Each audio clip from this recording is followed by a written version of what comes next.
Welcome to Chapter 9, Qualitative Data Analysis.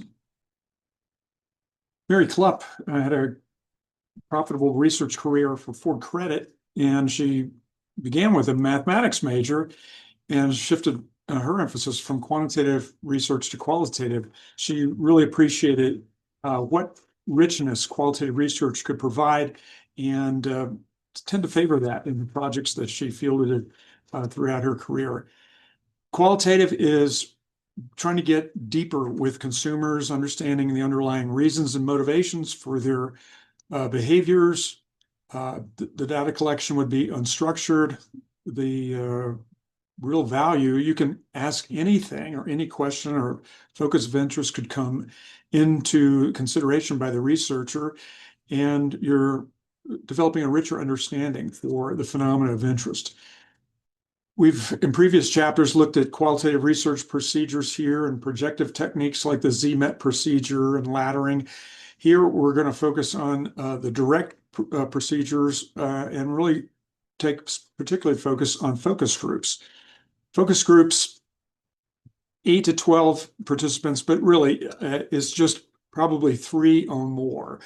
The more participants you have, the more expensive it is to pay incentives for them to be there, to recruit them, and also the more you have, the less airtime is available for individuals to share their perspectives on things. They typically go from 1 to 3 hours. 90 minutes or 2 hours might be a typical one, and they're valuable to researchers.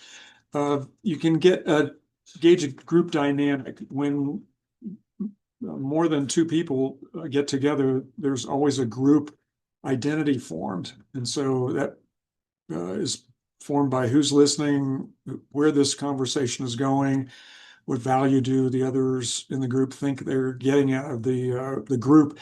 So all that is a group dynamic, and you can assess that in a focus group. The focus group moderator will bring together a focus group to develop that group dynamics. So it usually is started with icebreaker questions like, what do you like about living in this city? Or, what's a good day for you? What is that like? One thing like that, to get people talking and appreciating each other. The group identity forms. You can also obtain in-depth insights. Role playing can be done in these focus groups, and I've heard of focus group moderators having participants take the character of talking carrots in the produce section and allow them to move around, and there's role playing, and there's interactivity between the vegetables and also the consumers moving through the produce section. So the pretend dimension can be developed there if sold by the moderators. Moderators can challenge participants just to see how committed they are to their brands, maybe even suggesting that you could get this other brand for 20% less. Would you still stick with your current brand? These kind of things, having debates in the focus group, all of that is part of the what can happen with focus groups. Focus groups are developed or perceived probably as their advantages as easy and affordable. So they're done in one place on one occasion, but they're usually done as part of a program across maybe 4 focus groups in different cities. And we'll take a look at that soon. The disadvantages is you can't get as deep at the thoughts and feelings as you can using projective techniques like the ZMET technique. Can't understand the relationship between ideas like you can with predictive modeling. And the airtime per member comes in about 10 minutes. There's also a trap for managers and researchers behind the one-way mirror watching the focus group participants. They should not lapse into the session being entertainment. So you can see that in this cartoon here where the audience is really not focused on the right things. And I've seen this happen with graduate students I took to watch the focus group being done at a professional focus group facility. And after 10 minutes, I looked around and myself and the professional research manager sponsoring the group, we were the only ones taking notes. So we had to make a correction back there. So it was easy just to get caught up with the spectacle of people talking about their shopping behaviors, for example. Conducting focus groups, there's a planning and a sequence to it. Once you select a moderator, that moderator many times takes it from there, develops a discussion guide with you, and also will conduct the group interview and prepare a report for you. They're not cheap. A 4 focus group program across 3 cities of the United States of America would likely cost $90,000 for a telecommunications company like AT&T. So you can see the different elements here. We're having a research agency recruit the right people to be there, provide incentives for them, go to the focus group facility and rent that.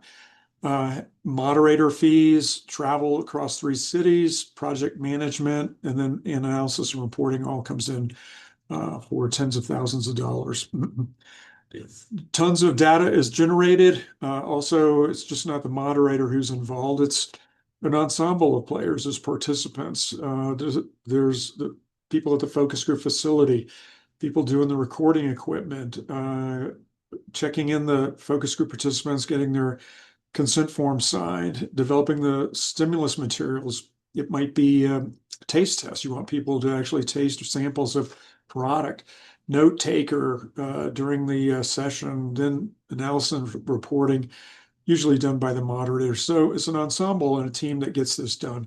The moderator has to be a leader. They don't have to be celebrity types like Beyonce or Ryan Reynolds. It's just someone who cares about the project and can invite people into a comfortable setting to develop a group dynamic, form a group identity, and start discussing important or relevant topics for managers who are likely watching. The company Match.com, formed in 1995 in Dallas-Fort Worth. In the 90s, online dating was a new thing, and it wasn't understood how it was being perceived and whether it was ever going to be socially acceptable. Of course, today it is, and things are different. But I have 2 parts of focus group video, courtesy of Decision Analyst and their founder, Jerry Thomas, who's the moderator in these videos. A group of women are convened, and the discussion topic is dating, and you can see how Jerry establishes the norms for the group, invites people to start talking, and away the group goes. Along the way, he'll ask them to pretend that they're board members for a company like Match.com and give advice or weigh in on certain issues. I think one takeaway from these videos is just Jerry and his role, and he's just understandable and authentic, and he's not pretentious or trying to show that he knows more about this issue than these people in the group. He's done hundreds of focus groups as a moderator, and he is very experienced. So this is his style of moderating, and I think it's an effective one, and it shows really it's just about inviting people to form a group and discuss relevant topics.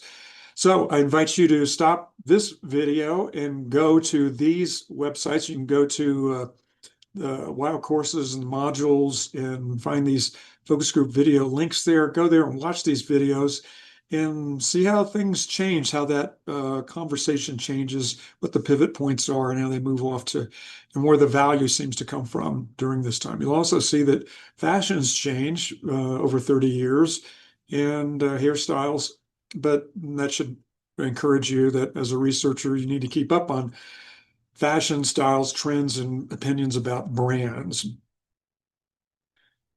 Today, we can do online focus groups, and these conquer space and time. So now you can recruit from anywhere in the country and get people there and at your time when you want to do the focus group online, have it videotaped. There are some challenges, though. You'd have to ship product to these people to have them sample it if you wanted to do that kind of sensory experience. But it's a new era, and I think gives a lot of flexibility for data collection.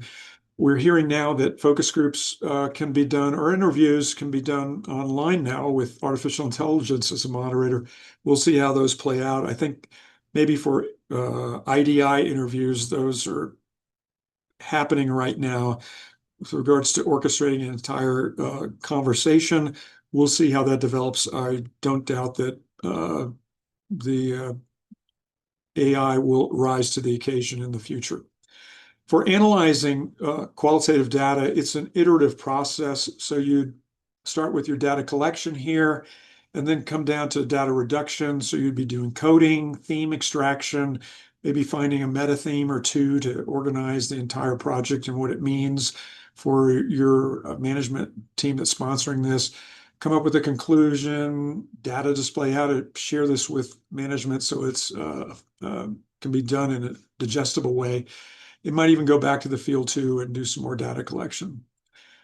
For thematic analysis, this is kind of the heart and soul of interpreting qualitative research data. You'd start with the data, transcripts, maybe from focus groups or in-depth interviews, and then you would code them.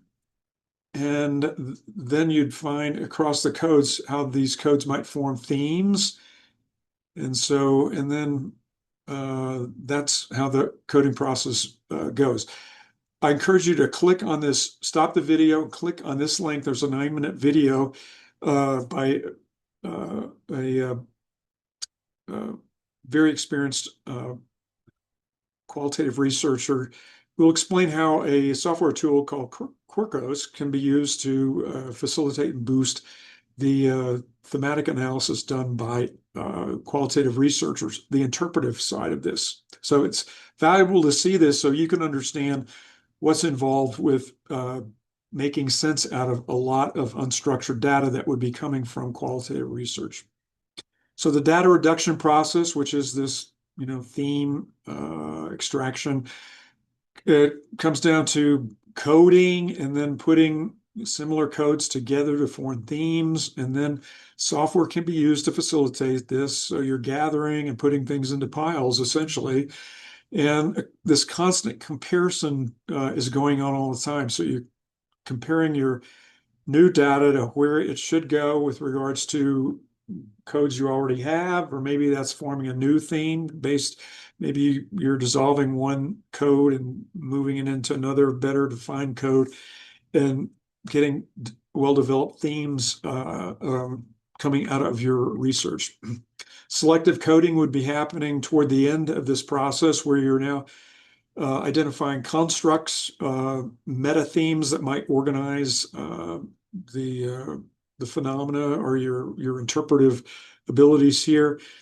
And so now you're getting basically themes of themes. So these yellow squares here are the themes, and now they're coming into a meta theme. So an example here might be the meta theme might be celebration of life for your luxury brand. That's what consumers are doing when they're buying your luxury car. They're celebrating life. That might come from some subordinate themes here, but then that would help organize and understand, what this whole phenomenon is about buying a Lexus automobile and what that means to consumers today. Qualitative research has a focus on validity and reliability.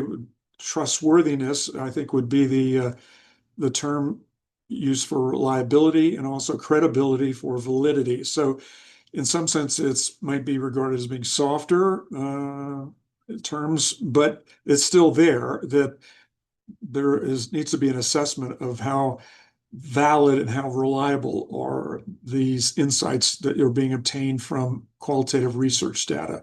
Triangulation is the means to do this. So you're checking back and forth, and even having other researchers check you to see if you're not biased and you just like to celebrate life. So all your studies depict that.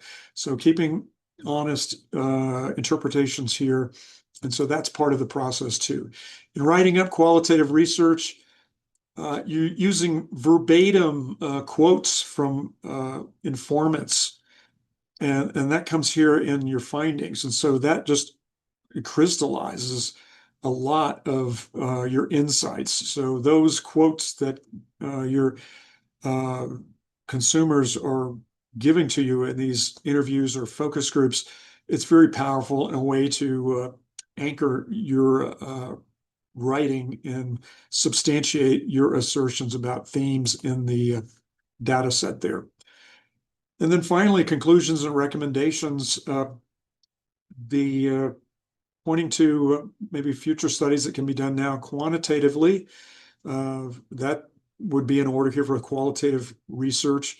Also, there are occasions where if you have shown advertisements or ad copy, one version might be overwhelmingly endorsed by those in the group. It's a data point, their intensity of support for such an ad, and that can help researchers and also ad developers in their work afterwards.